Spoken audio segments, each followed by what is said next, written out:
بسم اللہ الرحمن الرحیم الحمدللہ رب العالمین افضل الصلاۃ و اکمل السلام علی سید الانبیاء والمرسلین وعلی آلہ الکرام و اصحابہ العظام اجمعین۔ لفظ لفظ نور اور حرف حرف روشنی سے آراستہ نور قرآن کے ساتھ طاہر بخاری آپ سے مخاطب ہے۔ ناظرین، حضرت عمر فاروق رضی اللہ تعالیٰ عنہ کے دور میں مدینہ منورہ سے 45 میل دور ایک گاؤں میں ایک راہ چلتا مسافر بھوک اور پیاس کی وجہ سے مر گیا۔ حضرت عمر فاروق کو اس کی اطلاع ہوئی۔ تاریخ لکھتی ہے کہ فراجان بابا بیتی کہ آپ اپنے گھر کے دروازے پر اس وقت تھے، وہیں سے واپس ہوئے اور اس گاؤں کی طرف سفر اختیار کیا۔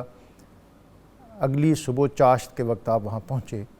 تو آپ نے دیکھا کہ لوگ اس کی تجہیز و تکفین میں مصروف ہیں۔ آپ نے اس کی تجہیز و تکفین کا پروسیس رکوا دیا اور آپ نے فرمایا کہ جب تک میں عدل اور انصاف کے مطابق اس مرنے والے کا فیصلہ نہ کر لوں اس وقت تک اس کو دفن نہیں ہونے دوں گا۔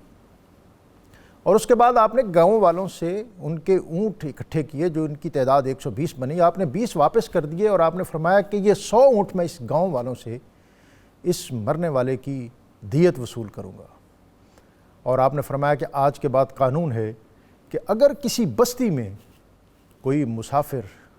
یا وہاں کا مقیم شخص بھوک اور پیاس سے مر گیا تو میں اس بستی والوں سے اس کی دیت وصول کیا کروں گا۔ اور اس کے بعد آپ نے اہتمام کیا کہ وہ علاقے اور وہ خطے اور قصبے جہاں پانی کم تھا، سرکاری کارندے وہاں پر پانی کا اہتمام کریں، لوگوں کے کھانے کی فراہمی کو یقینی بنایا جائے۔ اور آپ نے اسٹیٹ کے ساتھ ساتھ سوسائٹی کو اس عمل میں شریک کیا۔ یہی وہ عمل تھا جس کو دیکھتے ہوئے اندلس کی سرزمین پر ابن حزم نے فتویٰ دیا تھا کہ اگر کوئی شخص بھوک سے مجبور ہو کر کوئی چیز چوری کر کے کھا لے تو تعزیر کا تازیانہ اس پر نہیں برسے گا، بلکہ قانون اس شخص کا محاکمہ کرے گا جو اس بھوک سے مرنے والے شخص کے کھانے میں رکاوٹ بنا۔ یہ ایڈمنسٹریشن اور مینجمنٹ، اس پر مصر کے اسکالر ڈاکٹر عبدالقادر عودہ نے لکھا تھا کہ کاش اسلام کا کرمنل لا کیا ہے، دنیا اگر اس کا مطالعہ کر لیتی تو وہ خود کو اسلام کے نور سے آراستہ کرنے پر مجبور ہو جاتی۔ لیکن یہ ہمارا عمل ہے کہ مانگتے پھرتے ہیں اغیار سے مٹی کے چراغ، اپنے خورشید پہ پھیلا دیے سائے ہم نے۔ دنیا کے اندر سب سے پہلے ویلفیئر اسٹیٹ کا تصور دینے والی امت اور قوم آج خود دوسروں کے دیے ہوئے تصورات کے پیچھے بھاگتی ہے۔ نبی اکرم رسول محتشم صلی اللہ علیہ وسلم نے سوسائٹی کے اندر ایک مسلمان کے دوسرے مسلمان پر کیا حقوق ہیں ان کا تعین کیا، اور پھر اس میں بطور خاص ایک ہمسائے کا ہمسائے پر کیا حق ہے۔ قرآن نے کہا کہ وَاعْبُدُوا اللَّهَ وَلَا تُشْرِكُوا بِهِ شَيْئًا، اور اللہ کی عبادت کرو اور اس کے ساتھ کسی کو شریک نہ ٹھہراؤ، اور ماں باپ سے اچھا سلوک کرو اور رشتہ داروں اور یتیموں اور محتاجوں اور قریب کے پڑوسی اور دور کے پڑوسی اور پاس بیٹھنے والے ساتھی اور مسافر اور اپنے غلام، بے شک اللہ ایسے شخص کو پسند نہیں کرتا جو تکبر اور فخر اختیار کرنے والا ہو۔ ان اللہ لا یحب من قال مختالا فخورا۔ اسلام کا جو سسٹم ہے سوسائٹی کا، معاشرت کا، اس کے مطابق ایک ہمسائے کا ہمسائے پر کیا حق ہے، اور ہمسایہ جو ہے اس کی تعریف کیا ہے۔ اور بالخصوص جو ماڈرن دنیا ہے جس میں اگر کوئی امیر بستی ہے تو وہ امیر تر ہے، اور اگر کوئی غریب بستی ہے تو وہ غریب تر ہوتی جا رہی ہے، ایسے حالات میں ہمسائیگی کے حقوق کون کس طرح ادا کرے گا، ان سارے امور پر آج ہم بات کریں گے۔ اور اب بات کرنے کے لیے ہمارے ساتھ ہمیشہ کی طرح بہت معروف اور معتبر اسکالر موجود ہیں، مفتی انوار المصطفیٰ مرتضائی صاحب، پروفیسر ناصر محمود صاحب اور محمد وقار فریدی صاحب۔ اللہ تعالیٰ کی بارگاہ میں ہدیہ حمد پیش کریں گے۔ میں اپنے مہمانوں کو خوش آمدید کہتے ہوئے آج کا اسم مبارک الصمد، بے نیاز، بزرگ کہتے ہیں کہ جو شخص اللہ تعالیٰ کے اسماء میں سے کسی بھی اسم کو حرز جاں بنائے تو اس کی برکات اس کے قلب و نظر پر اترتی ہیں۔ جو انفرادی ذمہ داری ہے پروفیسر صاحب، ایک تو میں چاہوں گا کہ آپ اس میں تھوڑا اپنا حصہ ڈال دیں، اور اس کے بعد جو حسن سلوک کا حکم ہے، اور آج کل جو نئی سوسائٹیز بن رہی ہیں ان میں بائی لاز ہی یہ ہیں کہ آپ کی چھت آپ کے ہمسائے کی چھت سے نہ ملی ہو، آپ کا گیٹ اس کے گیٹ کے سامنے نہ کھلے. اور جو تصورات دینی ہیں اس کے برعکس جو موجودہ معاشرت ہے اس میں تو برسوں اکٹھے رہنے کے باوجود بھی ایک دوسرے سے لا تعلق رہتے ہیں. بسم اللہ الرحمن الرحیم. ڈاکٹر صاحب آپ نے بہت پیاری بات کی کہ یہ وہ ہمسائیگی جو اللہ اور اس کے رسول صلی اللہ علیہ وآلہ وسلم نے سکھائی تھی، دین کی ان تعلیمات سے دور ہونے کی وجہ سے ہمارے اندر سے وہ چیز نکل گئی. حالانکہ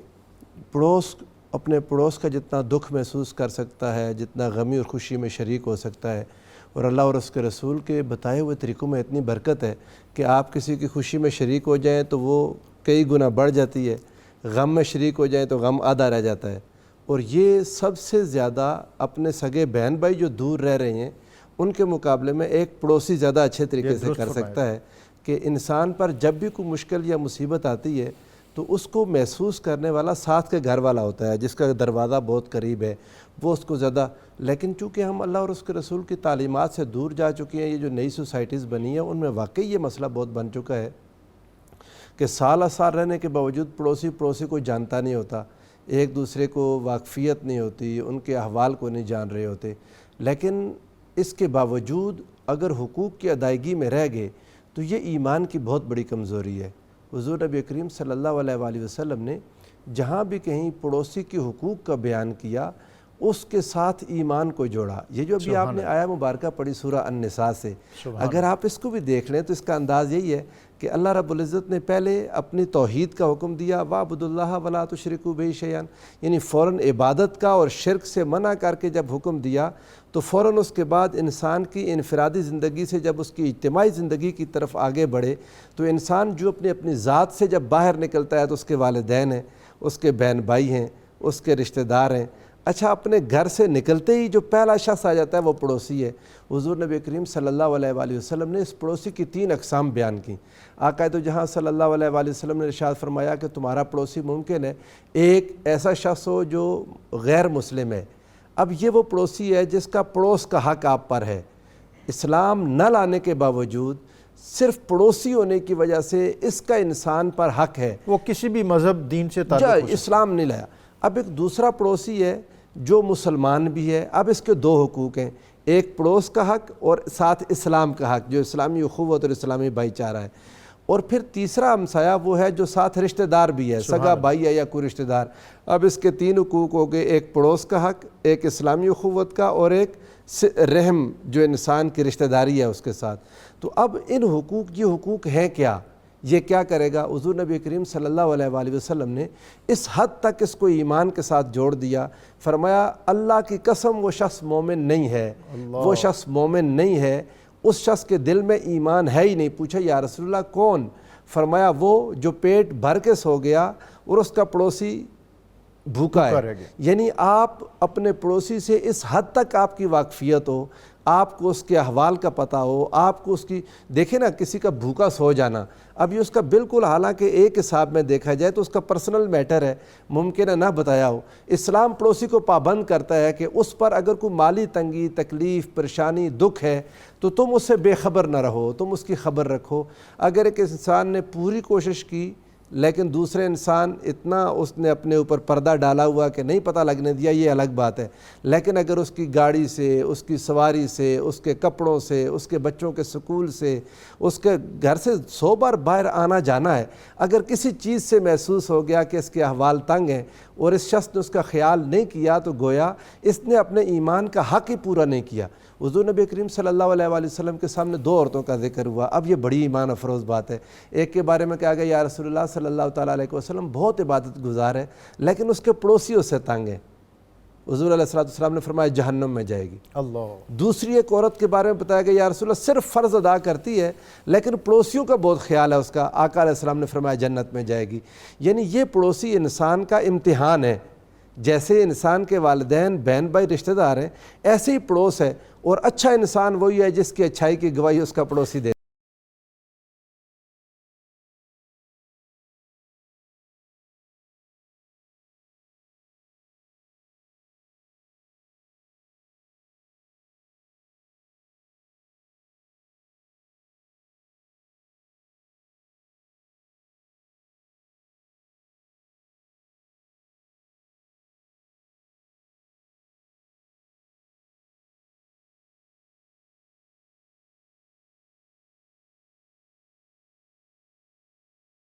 ہمارے جو اب موجودہ جدید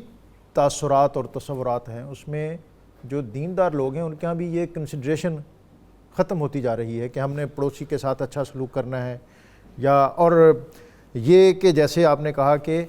اگر آپ کا پڑوسی اچھا ہے تو آپ کے بہن بھائی تو بعد میں پہنچیں گے، سب سے پہلے آپ کی خوشی غمی میں وہ شریک ہوگا۔ وہ خوشی غمی میں شریک تب ہی ہوگا اگر آپ اس کی خوشی غمی میں شریک ہوں گے۔ شاید حضرت ابوبکر صدیق کے بیٹے حضرت عبد الرحمن بن ابی بکر، ان کا اپنے پڑوسی سے کوئی معاملہ ہوا تو آپ نے آ کر پڑوسی کی طرف کھڑے ہو کر اپنے بیٹے سے کہا کہ دیکھ یہ تیرے بالکل قریب ہے، تجھے کوئی معاملہ ہوا تو مجھے اور تیرے دیگر فیملی ممبران کو تیرے تک پہنچنے میں تو شاید کوئی دیر لگ جائے، اس کو تیرے تک پہنچنے میں کوئی ایک لمحہ بھی نہیں لگے گا۔ سبحان اللہ۔ تو یہ دین جو ہے اس میں جو دکھ درد کا ایک دوسرے کے دکھ درد میں شریک ہوں اور غم بانٹیں، کیا صرف غم بانٹنے کی حد تک ہے یا خوشیاں بھی آپس میں شیئر کریں؟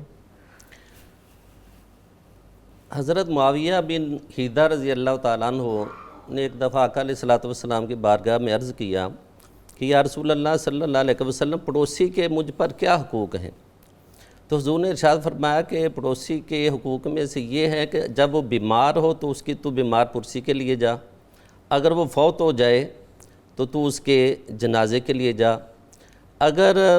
وہ تجھ سے قرض مانگتا ہے تو تو اس کو قرض دے اور اس کی عیب پوشی کر، اگر اس میں کوئی عیب دیکھتا ہے تو اس کی عیب پوشی کر۔ اور فرمایا اس سے آگے اگلی بات جو ہے وہ قابل غور ہے، فرمایا کہ اگر وہ مصیبت میں ہے تو تو اس کے ساتھ تعزیت کر، اس کے ساتھ جا کے بیٹھ، اس کی دلجوئی کر، اور اگر اس کو کوئی خوشی ملتی ہے تو اس کی خوشی میں بھی جا کے شامل ہو اور تو اس کو جا کے مبارکباد پیش کر۔ اور میں یہاں پہ یہ عرض کرتا چلوں کہ ایک موقع پر آقا علیہ الصلوۃ والسلام نے حضرت ابو ذر غفاری رضی اللہ تعالیٰ عنہ سے ارشاد فرمایا کہ ابو ذر جب تم سالن پکاؤ تو شوربہ ذرا زیادہ بنایا کرو، واہ سبحان اور اس کو اپنے پڑوسیوں میں بانٹا کرو۔ سبحان اگر آج کی سوسائٹی میں ہم دیکھیں اور آج کی نسل کو یہ بات تھوڑی سی سمجھانا مشکل ہے، لیکن جس نسل سے ہمارا تعلق ہے یا جب ہم بچپن میں تھے تو ہم دیکھتے تھے کہ پڑوسیوں سے یہ چیزیں ہم عام شیئر کر لیتے تھے، بلکہ وہ دیوار کے اندر ایک چھوٹی سی ایک کھڑکی سی ہوتی تھی، ہاں ایک کھڑکی رکھی ہوتی جو تھی اس طرح کے تبادلوں کے لیے بالعموم استعمال ہوتی تھی کہ صبح سے لے کر شام تک ایک تو خواتین کی آپس میں کمیونیکیشن بھی وہیں سے ہوتی تھی، اور جو یہ اشیاء خرد و نوش کا آنا جانا ہے اس کے لیے بھی وہی جگہ تھی۔ سالن لے لینا، آٹا لے لینا، اور خاص طور سے دیہاتوں میں لسی لے لینا، یہ عام سی بات تھی۔ ایندھن لے لیتے تھے، اگر ایک گھر میں شادی ہے تو شادی کے 2-3 دن جاری رہتی تھی، آج کی طرح 2 گھنٹے کی شادی نہیں ہوتی تھی،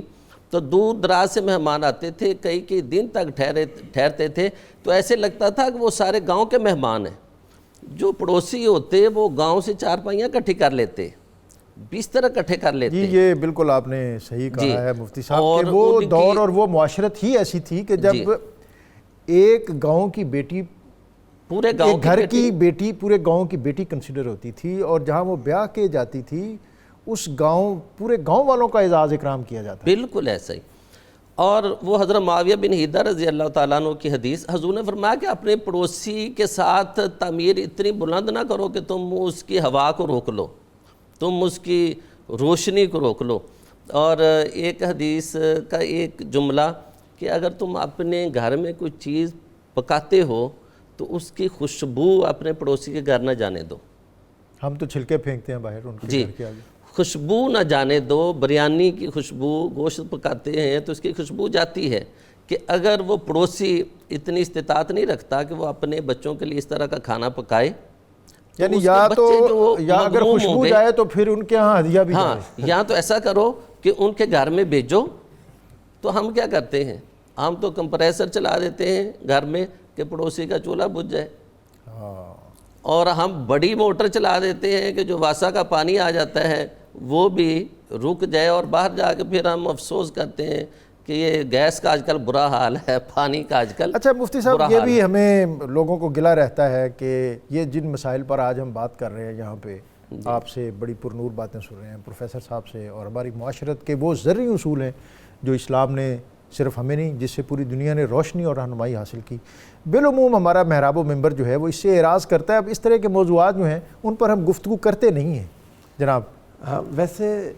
حالات واقعی یہی ہے، حالانکہ آج کے دور کی یہ شدید ضرورت ہے اور لوگ یہ جاننا چاہتے ہیں اور سننا چاہتے ہیں۔ میں آج سحری کے بعد آپ کو سچی بات بتاؤں، میں سحری کے بعد جب اس کو پڑھ رہا تھا میں نے اپنے اندر کمزوریاں دیکھی، یعنی میں نے یہ چیز دیکھی کہ میں یہاں لاہور شہر میں رہتے ہوئے میرے اندر کمزوری ہے کہ جو چیز میں آج بیان کرنے جا رہا ہوں پڑوسی کے حقوق ہے، میں اس پر خود کتنا پورا اترتا ہوں۔ یہ چیز اب مفتی صاحب قبلہ نے تو بتایا کہ یہ آج کی نسل اور ایک ہمارے زمانے کی نسل، تو ویسے تو یہ اسی نسل سے ہی ہے ماشاءاللہ، حقیقتاً بہت جلدی تبدیلی آئی ڈاکٹر صاحب۔ مسائل ایسے ہیں کہ لوگ ایک دوسرے کو نہیں پہچان رہے۔ اچھا، اور اگر کسی کو سلام دعا کریں، کسی سے واقفیت رکھیں، اسے ملیں تو یہ چیزیں حل ہوتی ہیں۔ لیکن اب یہ ہے نا کہ آپ ملتے ہیں جب کسی سے بلا وجہ، تو وہ اپنی جگہ ایک فکر مندی میں لگ جاتا ہے کہ اس نے مجھے سلام بلا وجہ کیا ہے، کیوں کیا ہے، کیا وجہ ہے۔ لیکن جب معاشرہ آہستہ آہستہ زمانہ بڑھتا ہے، پڑوس زیادہ ہوتا ہے، ایک نسل دوسری نسل بڑھتی ہے، تو پھر یہ لوگ قریب ہو جائیں گے انشاءاللہ، ہماری یہ پریشانی جائے گی اللہ کرے انشاءاللہ۔ اس میں سب سے بنیادی بات وہی ہے کہ اللہ اور اس کے رسول کی تعلیمات سے ہم دور ہوئے، اپنی مٹی سے دور ہو گئے،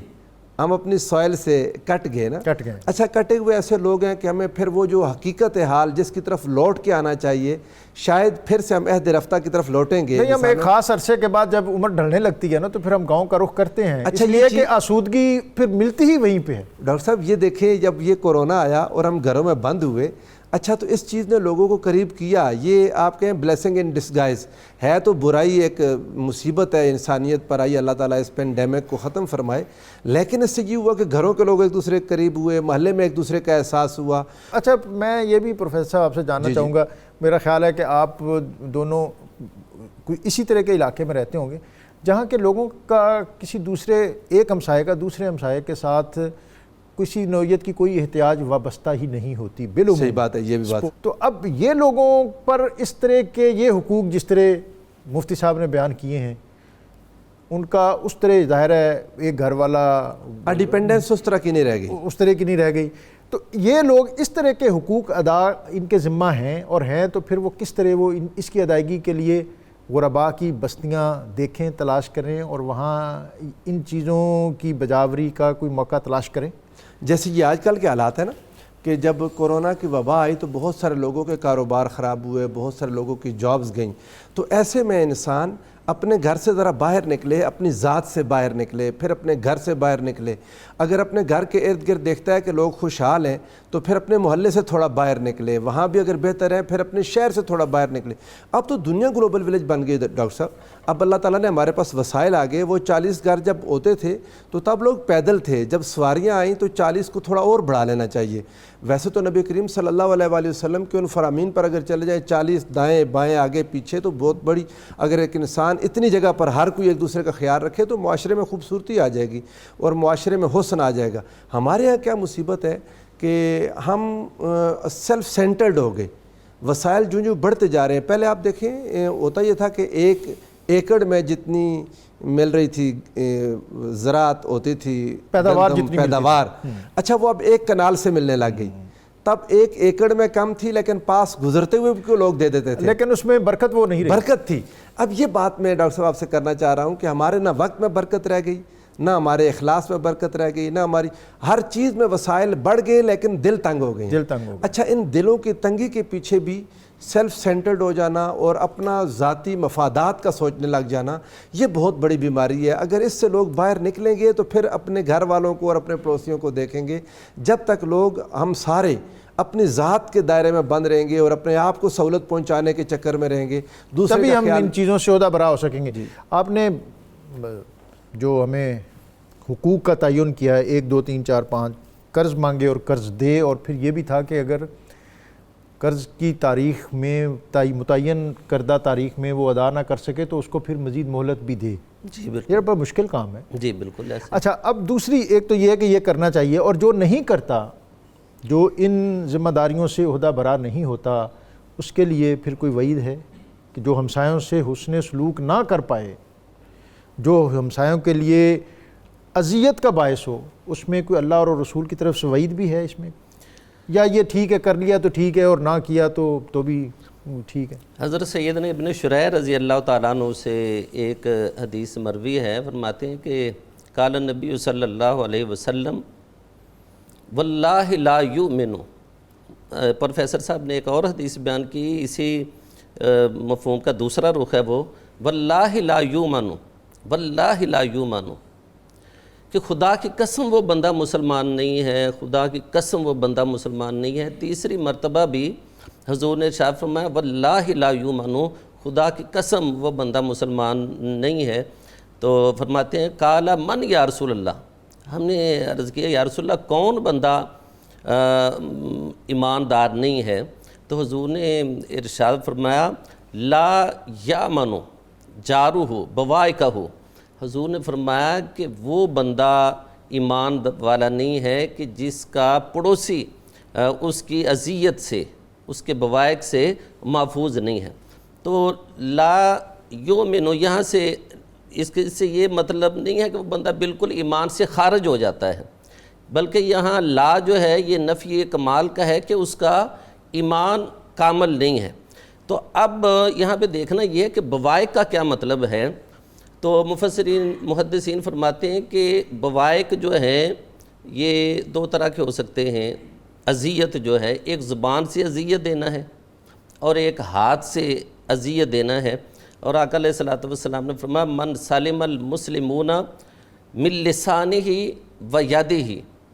کہ مسلمان تو وہ ہے کہ جس کے ہاتھ سے بھی اور جس کے زبان سے بھی مسلمان محفوظ رہے. تو اب یہ ہے کہ زبان سے کیسے محفوظ رہے کہ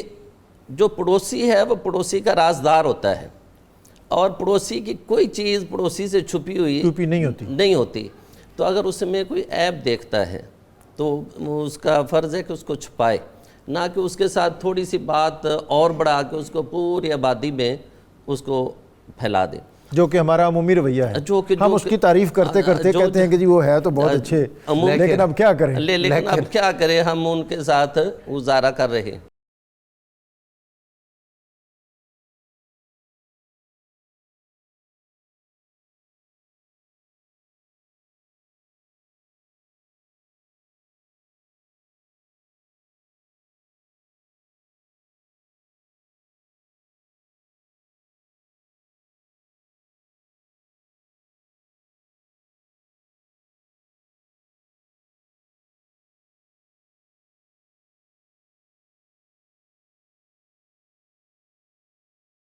ایک مسلم سوسائٹی کے اندر ایک مسلمان جو ہے اس کو اپنے پڑوسیوں کے ساتھ کس طرح سلوک کرنا چاہیے، اور قرآن و سنت نے ہمیں پڑوس کی حد بندی کیا دی ہے کہ 40 گھر دائیں اور 40 گھر بائیں، اور پھر ان کی خوشی میں شامل ہونا، ان کے غم میں تعزیت کرنا، ان کے عزت اور ناموس کا پاسبان بننا، نہ کہ ان کی عزتوں کو نقب لگانا. اور ناظرین میں آپ کو یہاں ایک اور اہم بات یہ بھی بتاتا چلوں کہ دنیا کو اس حسن معاشرت کا سبق دینے والا وہ عظیم المرتبت پیغمبر تاجدار ختمی مرتبت نبی اکرم رسول محتشم صلی اللہ علیہ وسلم، آپ جب مکہ میں تھے تو آپ کو جن شر پسند پڑوسیوں سے واسطہ تھا، تاریخ انسانیت میں شاید کسی کو ایسے پڑوسی نہ ملے ہو.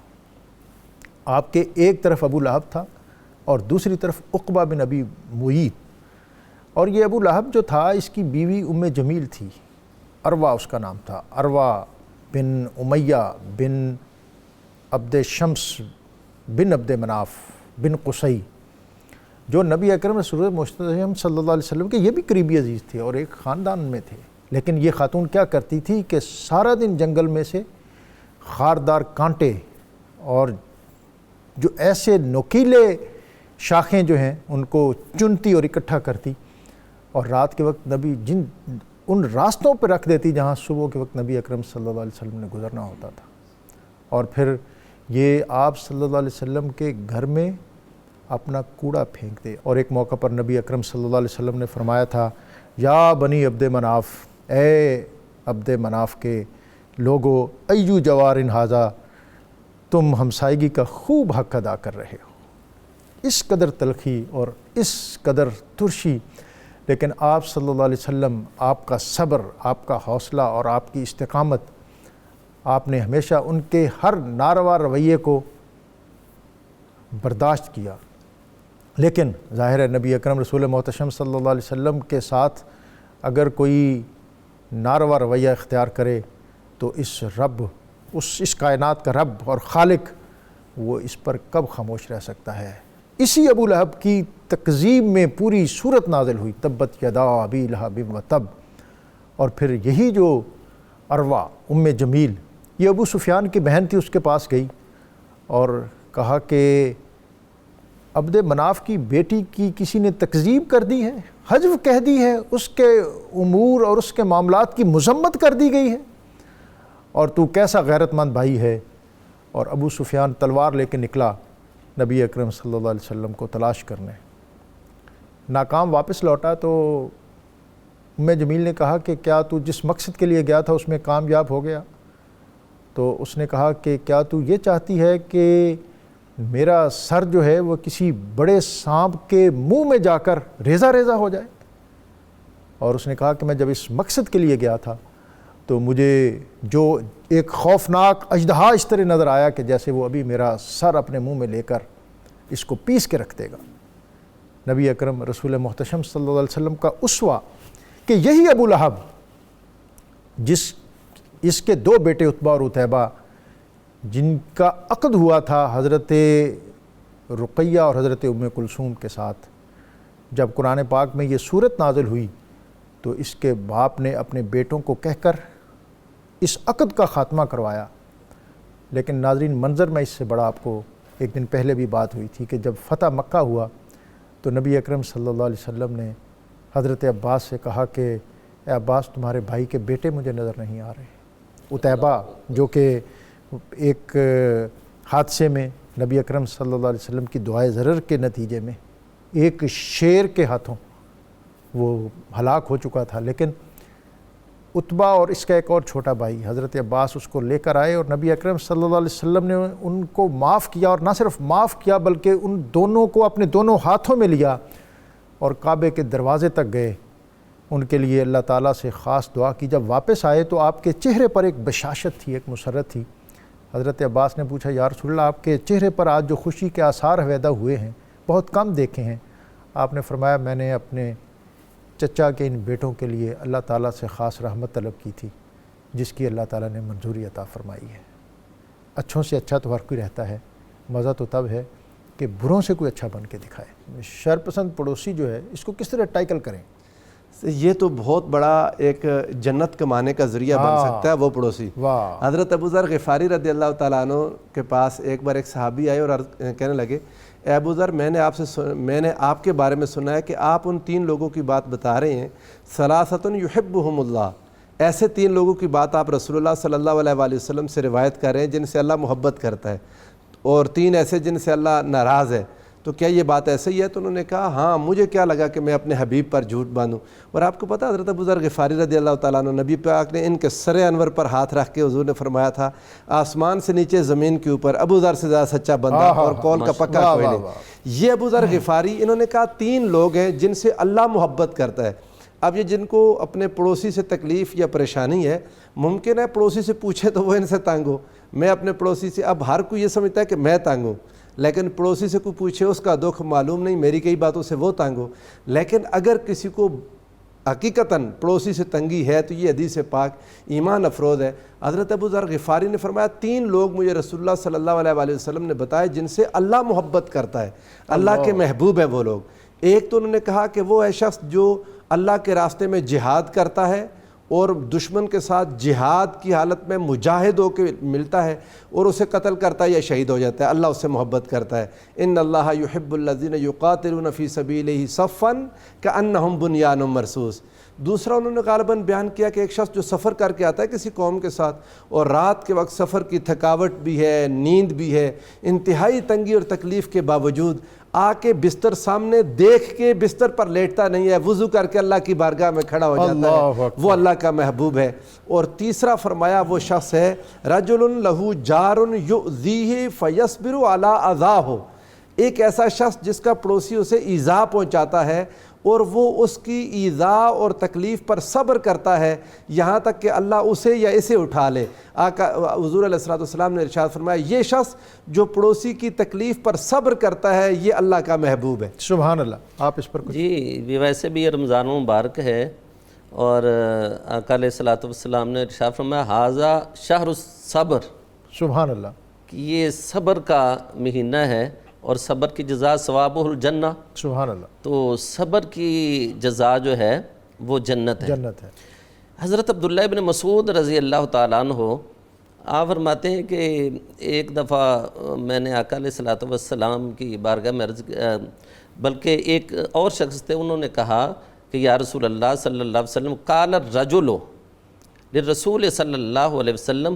کیف لی ان اعلم اذا احسنت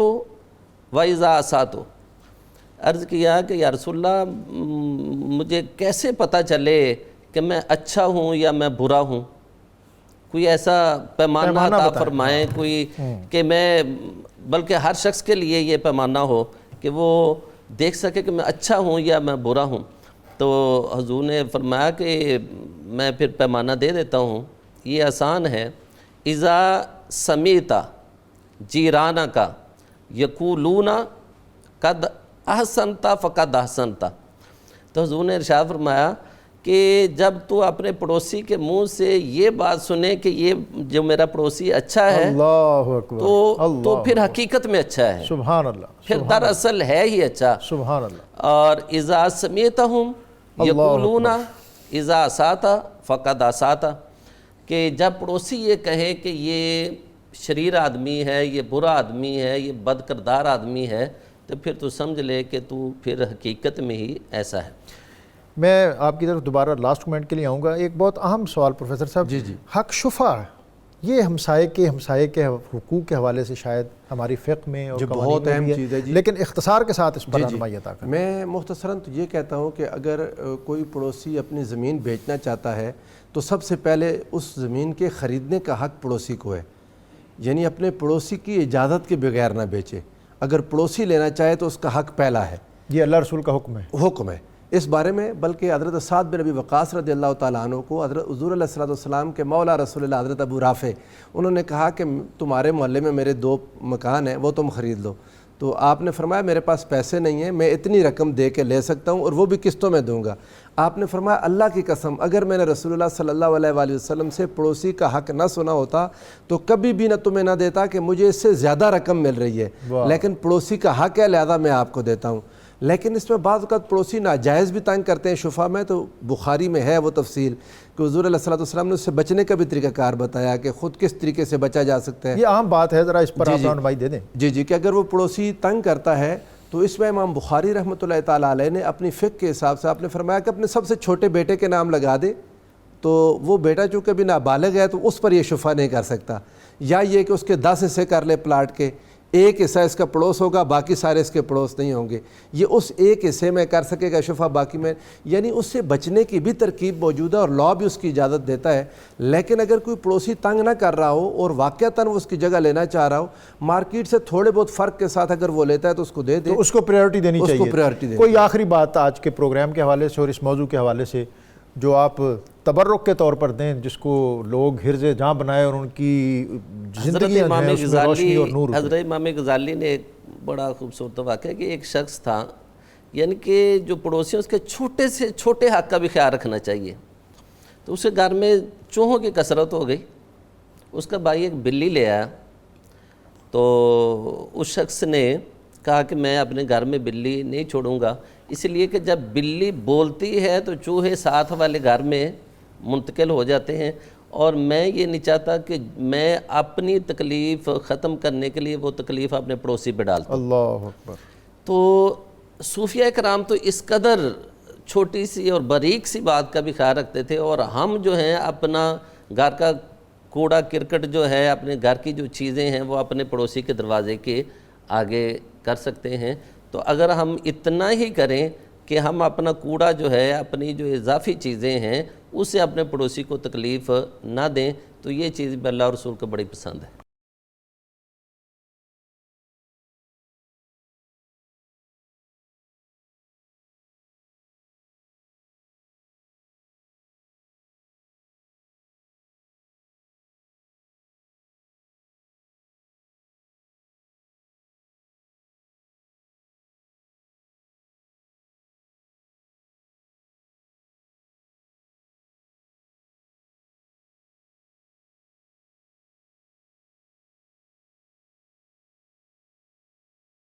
ہمسائے پر کیا حق ہے، اس کا آج ہم نے جائزہ لیا، اور سچی بات یہ ہے کہ ہمیں وہ باتیں معلوم ہوئیں جن کو ہم اس زمانے کے جو چلن ہے اس کے سبب نظر انداز کر رہے تھے۔ اور یہ ماہ رمضان المبارک، اس میں بالخصوص ہمیں ایسے رویے اختیار کرنے چاہیے کہ جس میں غم خواری اور غم گساری جو ہے اس کے مناظر اور مظاہر دنیا کو نظر آئیں، اس لیے کہ نبی اکرم صلی اللہ علیہ وسلم نے اس ماہ مبارک کو شہر المواسات کہا کہ یہ غم گساری کا مہینہ ہے، غم خواری کا مہینہ ہے۔ اور ایسے میں اس بات کا بطور خاص ہمیں خیال رکھنا چاہیے کہ کہیں ایسا نہ ہو کہ آپ کے گھر کے اندر تو انواع و اقسام کے کھانے پک رہے ہیں اور آپ کی ہمسائیگی میں کوئی شخص ایسا ہو جو ایک لقمے کے لیے بھی تڑپ رہا ہو، ترس رہا ہو۔ اور اسلام اور ہمارا دین جس انسان اور اس مسلمان اور مومن کا تقاضا کرتا ہے وہ قطعاً ایسا ہرگز نہیں ہے۔ اور یہ آج میں یہ بھی آپ سے شیئر کرتا چلوں کہ آج جو دوسرا عشرہ، اس میں بطور خاص ہمیں اللہ رب العزت کی بارگاہ میں اپنی ندامت بری جبیں جھکا کر اس سے توبہ اور استغفار کرنی چاہیے۔ یہ نبی اکرم صلی اللہ علیہ وسلم نے فرمایا اولہ رحمۃ اوسطہ مغفرۃ،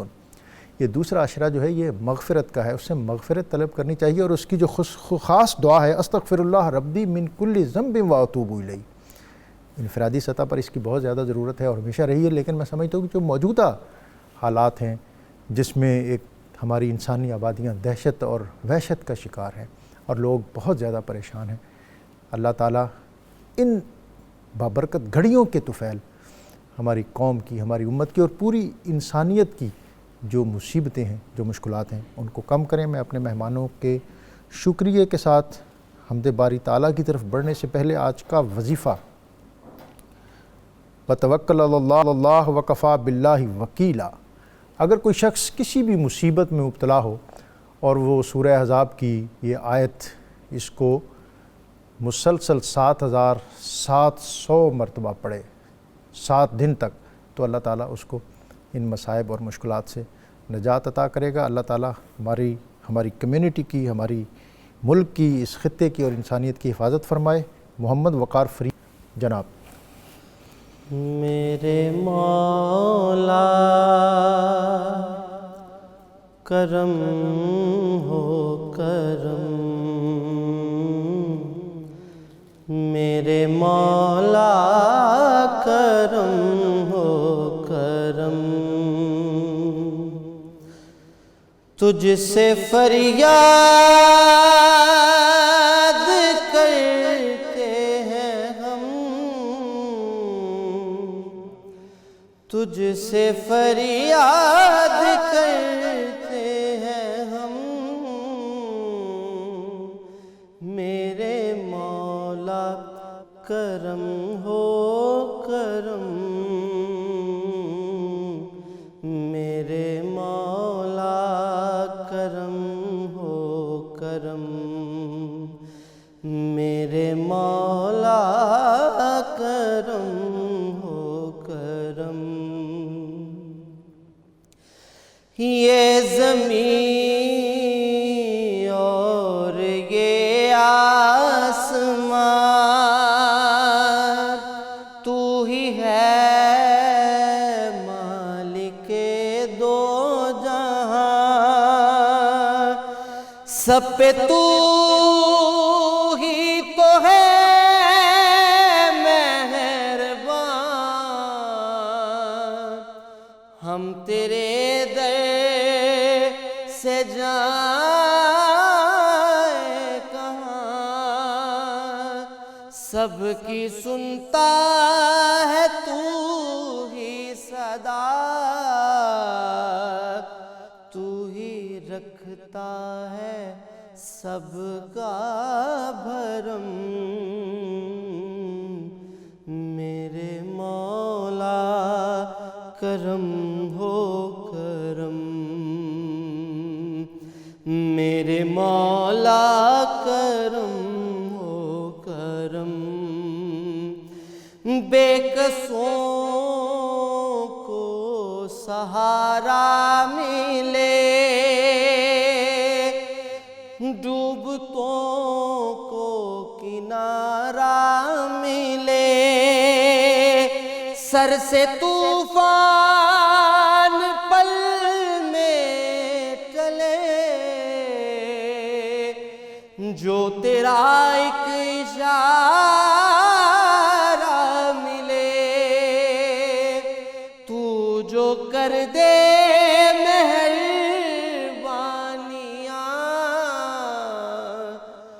دور ہو جائے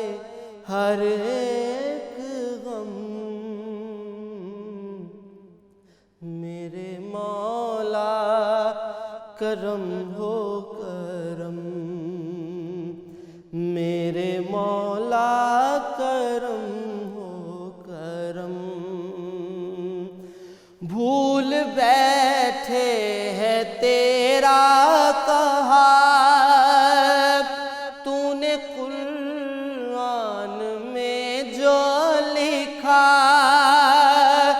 آج ہے در بدر اس طرح، کوئی بکھڑے لڑی جس طرح، ایک کر ہم کو بغیر شاہ، ہم نے خود پہ کیے ہیں ستم، میرے مولا کرم